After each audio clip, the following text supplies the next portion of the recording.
पत्नी यदि विपरीत बुद्धि वाली है तो हो सकता है शुरुआत में आपको बुरा लगे कि यार हमारे मन ही नहीं मिलते, हमारी व्यवहार ही नहीं मिलता, लेकिन कुछ दिन बाद आपको शायद अनुभव होगा कि आपका जो रिक्रिएशन हुआ है ना वो इसीलिए हुआ क्योंकि पत्नी विपरीत बुद्धि की है। अच्छा, इसका एक उदाहरण दें।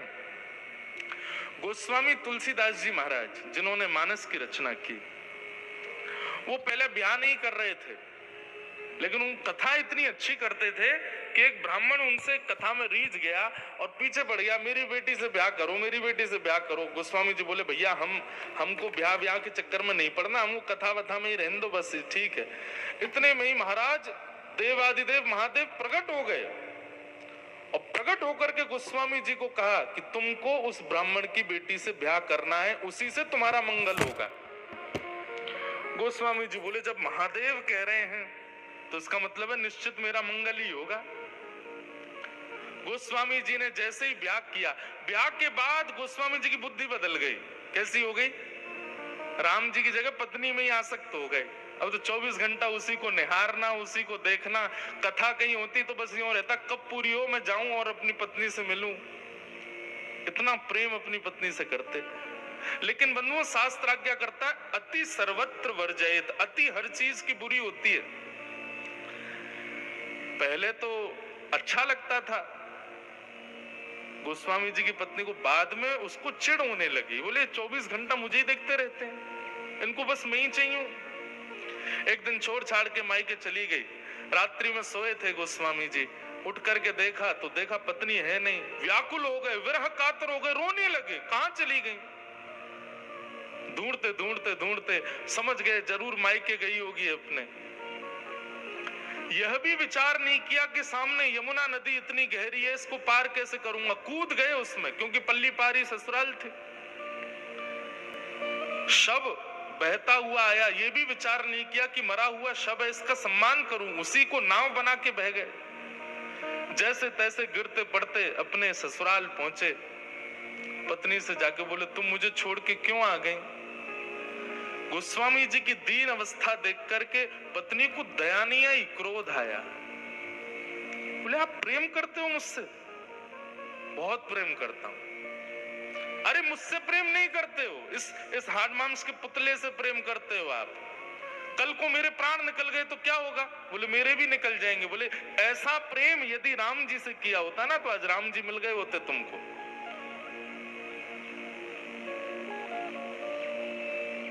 जब दुत्कारा पत्नी ने, गोस्वामी जी के नेत्र एक क्षण के लिए बंद हो गए। उन्होंने अपनी संपूर्ण स्थिति को देखा। सारा शरीर अस्त व्यस्त हो गया, शरीर से दुर्गंध शव की आ रही है, कांटे लगे हैं पैरों में। ऐसी दीन अवस्था एक साधारण सी कन्या के लिए मेरी, और वह भी मेरे सामने खड़े होकर मुझे ही डांट रही है। निश्चित है कि यह अवस्था यदि राम जी के लिए हुई होती, इतना व्याकुल, इतनी तड़प राम जी से मिलने के लिए हुई होती, तो निश्चित राम जी मिल गए होते। और बस उसी क्षण गोस्वामी जी निकल गए और चित्रकूट के घाट पर भई संतन की भीड़, तुलसीदास चंदन घिसे, तिलक तिलक करें रघुवीर। राम जी से मिले। अब यहाँ पर प्रश्न ये उठता है कि महादेव ने प्रकट होके क्यों कहा कि तुम ब्याह करो। हम लोग जन्म पत्री मिलवाते हैं, ब्राह्मणों से पूछते हैं कि भाई लाला हमारे बेटा के लिए, बेटी के लिए अच्छा वर वधू होना चाहिए। आप निश्चित एक बात मानिएगा, जन्म पत्री के बाद बेटे लड़का लड़की की बनेगी और उनका जीवन अच्छा चलेगा तो समझो ये सामान्य बात है। लेकिन लड़की के घर आते ही उसकी विपरीत बुद्धि से पति का यदि रिक्रिएशन हो गया, उसकी बुद्धि शायद और कहीं लग जाए, किसी और भाव में आ जाए, तो निश्चित समझना ये संबंध उसी भाव से हुआ है जिस भाव से गोस्वामी जी का हुआ। महादेव ने क्यों कहा कि तुम ब्याह करो? क्योंकि महादेव जानते थे जब तक पत्नी की डांट नहीं पड़ेगी तब तक ये राम जी से मिलने के लिए लालायित होगा ही नहीं। इसलिए महादेव प्रकट हुए। एक गांव में एक तत्ववेत्ता रहता था, तत्व चिंतक। उनकी पत्नी बड़ी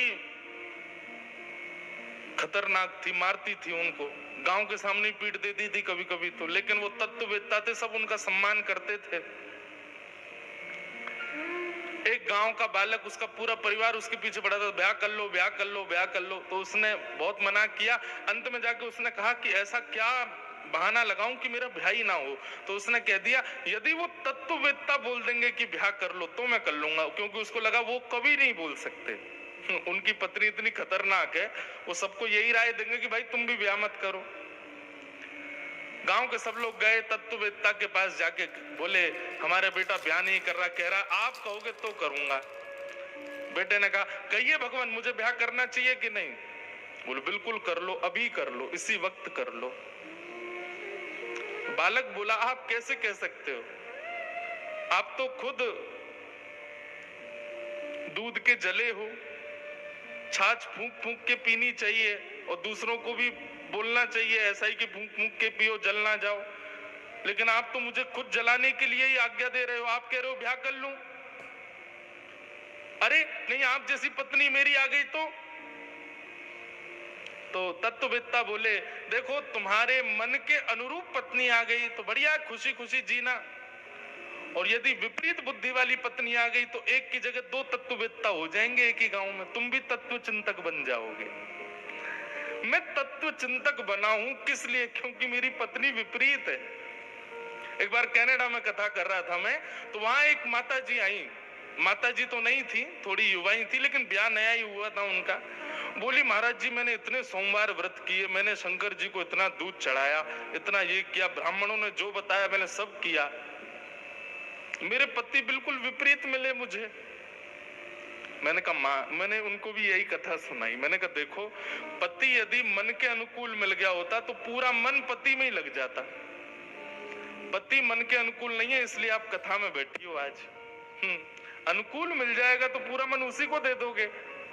प्रतिकूल मिला तो जितना थोड़ा बहुत मन बचा था वो ठाकुर जी को दे रहे हो ना। इसलिए प्रतिकूल मिले तो कृपा, अनुकूल मिले तो कृपा, प्रतिकूल मिले तो ज्यादा कृपा। इसलिए प्रसन्न रहो भैया। होई सोई जो राम रचे राखा। ठाकुर जी ने सबका रचा हुआ है, जिसका जैसे जहां जैसे होना है होगा।